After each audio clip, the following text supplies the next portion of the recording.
வணக்கம் மக்களே, நான் தான் ஜாக்சன். ஸோ ஆல்ரெடி பிகினர்ஸ் எல்லாருமே வெறித்தனமாக படிச்சுக்கிட்டு இருப்பீங்க.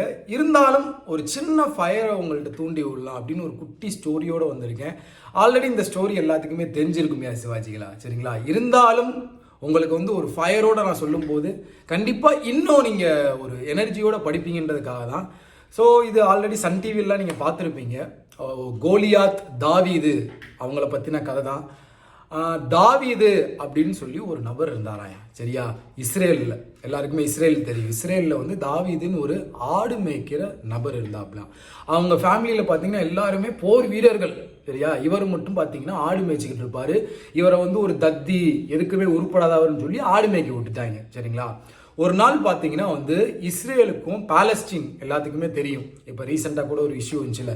ஸோ இஸ்ரேலுக்கும் பாலஸ்டீனுக்கும் ஒரு போர் வர மாதிரி இருக்கான், சரிங்களா? அப்போ பார்த்தீங்கன்னா அதில் கோலியாத் அப்படின்னு ஒரு தெரிக்கான். நல்ல உயரமான மனிதன், அவனை யாராலையுமே பீட் பண்ண முடியாது, ஒரு அரக்கன் எல்லாருமே சொல்லுவாங்களாம், சரிங்களா? அப்படி ஒரு மிகப்பெரிய ஒரு பைல்வான் அரக்கன், மிகப்பெரிய பலசாலி எப்படினாலும் சொல்லலாம் அந்த கோலியாத்தை, சரியா?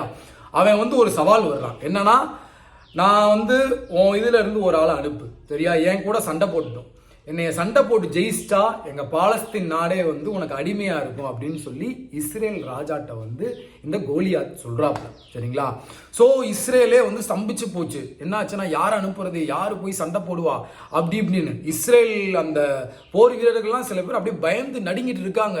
அப்போ பார்த்தீங்கன்னா இஸ்ரேலோட அண்ணன் தம்பிகள்லாம் அங்கே இருக்காங்க, சரிங்களா? பிரதர்ஸ்லாம் அங்கே இருக்காங்க. அப்போ பார்த்தீங்கன்னா தாவீது பார்த்தீங்கன்னா அப்பப்போ அரண்மனையில் போய் இந்த வயலின் மாதிரி ஒன்று இருக்கும், அது பேர் என்னமோ சொல்லுவாங்க, அப்போது அது மறந்துடுச்சு. ஸோ அதை வாசிட்டு ராஜாவை மகிழ்விச்சுட்டு வருவார், இசைக்கருவியை வாசிட்டு, சரிங்களா? அப்படி இவர் போகும்போது இந்த விஷயம் பேசிக்கிட்டு இருந்திருக்காங்க. அப்போ பார்த்தீங்கன்னா தாவீது சொல்கிறாராம், நான் போகிறேன் கோலியாத்தோட சண்டை போட அப்படின்னு சொல்லி.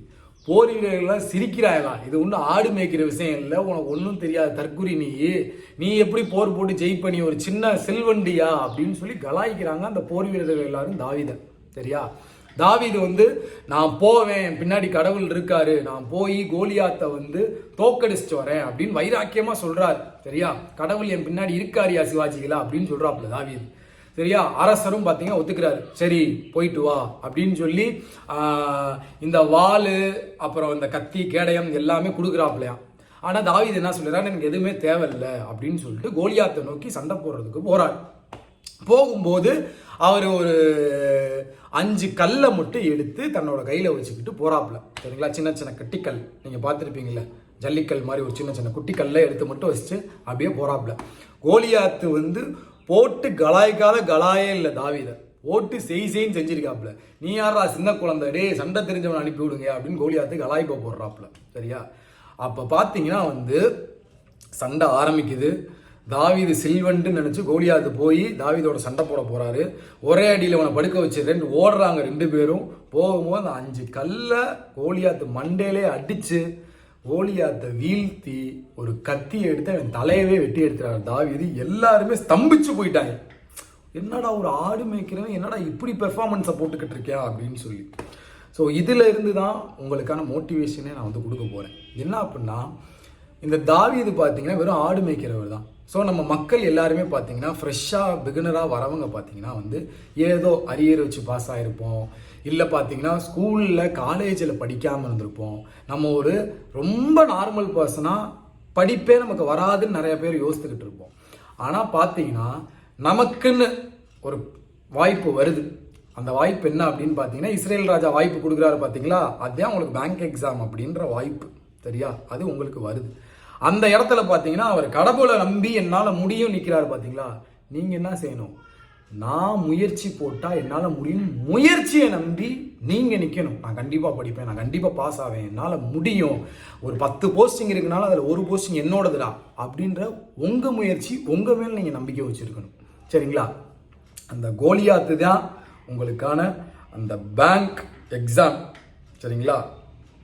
அந்த கோலியாத்தை நீங்கள் பீட் பண்ணும்னா, சின்ன சின்ன கல்லை வச்சு அவர் எரிஞ்சு பீட் பண்ணார்ல, அந்த மாதிரி சின்ன சின்ன விஷயத்தெல்லாம் பார்த்தீங்கன்னா நீங்கள் அட்ஜஸ்ட் பண்ணாலே போதும், கண்டிப்பாக நம்ம ஜெயிச்சிடலாம். அந்த தாவீதுக்கு ஒரு துளி பயம் கூட இல்லை. நம்மளால் முடியுன்ற அந்த நம்பிக்கை மட்டும்தான் இருந்துச்சு. அதுதான் உங்களுக்கும் இருக்கணும். சரியா? என்னோட சீனியர் நிறையா பேர் இருக்காங்க, நிறைய போர் வீரர்கள் இருக்காங்க.